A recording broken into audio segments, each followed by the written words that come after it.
everyone, this is Menka Vision and today we're going to talk about cravings. What are cravings? Why do we get these cravings and how we can manage them? So what are cravings? Cravings are a strong desire for a particular food. It could be sweet, sugary foods for someone.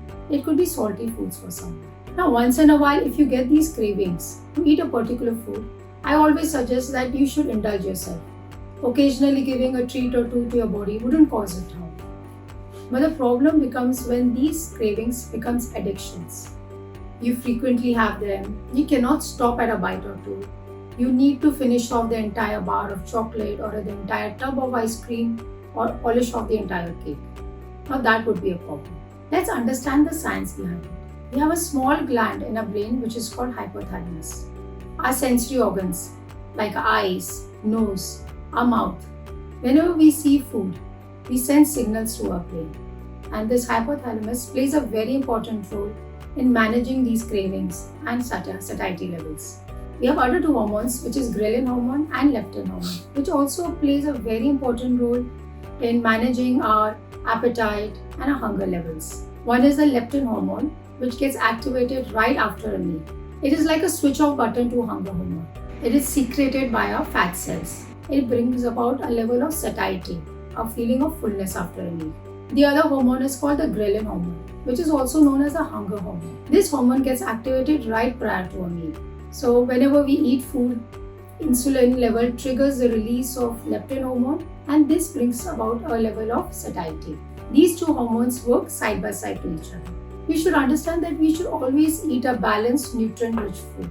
Our main macros, which are the proteins, carbohydrates, fats, minerals, vitamins. Every macro should be present in the food. You can change the proportions of these macros, but do not completely avoid them. When we start avoiding a macro completely, this is when the craving starts in.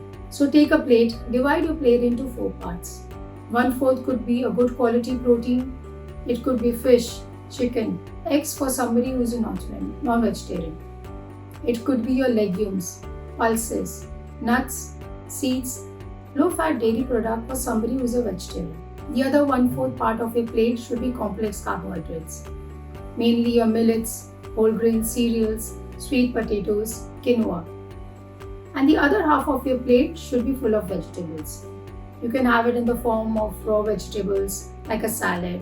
You could either have in the form of juices, soups, or even cooked vegetables. Try to add good quality fats in your meal. From good quality, it could be extra virgin coconut oil, extra virgin olive oil, avocados, walnuts, flax seeds, even your ghee or butter, which is got from grass-fed animals. Please try to have these entire balanced nutrient-rich food. Always have a glass of water at least 10 minutes prior to your meal. You can even have a tablespoon of apple cider vinegar. This will help to balance your blood sugar levels and would not cause an instant spike in insulin. Take out 20 minutes of your time while you're about to eat your meal. Don't be in a rush. Don't grab your meal or rush off to a meeting or so. Sit down, enjoy a meal and take 20 minutes. Because that is the time when the vagus nerve in our stomach sends signal to our brain that we are full and this brings about satiety. Be mindful whenever you're eating. Experience the texture, the flavors, the aroma of the food. Bite your food couple of times. Show gratitude to the person who has made your meal. This plays a very important role in bringing about satiety levels. Avoid foods which have a lot of processed items like your noodles or pastas or any grains which are made out of refined flour. Too many sugary foods, even fruit juices, sodas. Try to avoid them as much as possible because these kind of food raises your blood sugar levels. So having too much of these sugary or even food which are salty because they have MSG in it. These causes insulin resistance in our body. Now what happens if you are insulin resistant? Our body is not able to absorb the nutrients in our food.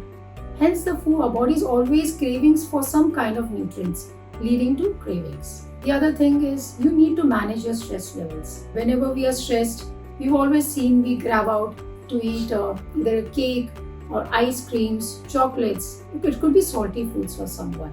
These bring about a level of calmness. We tend to relax whenever we have such foods. because our serotonin levels, our dopamine levels, these happy hormones get released whenever we're eating these kind of foods. But this is a false perception.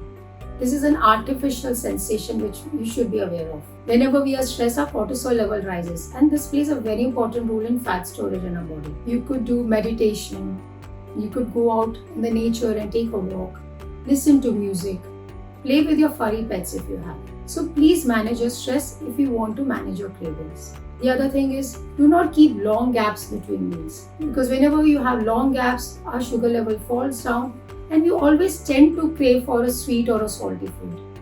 We would never crave for a broccoli salad or a kale salad or something. So it's very important that you are snacking smartly in between meals. Also, don't keep looking at pictures of foods all the time, or watch any kind of television or any shows which have pizzas and burgers, because the more you see such foods, the more you crave them. Keep these foods out of your reach at home.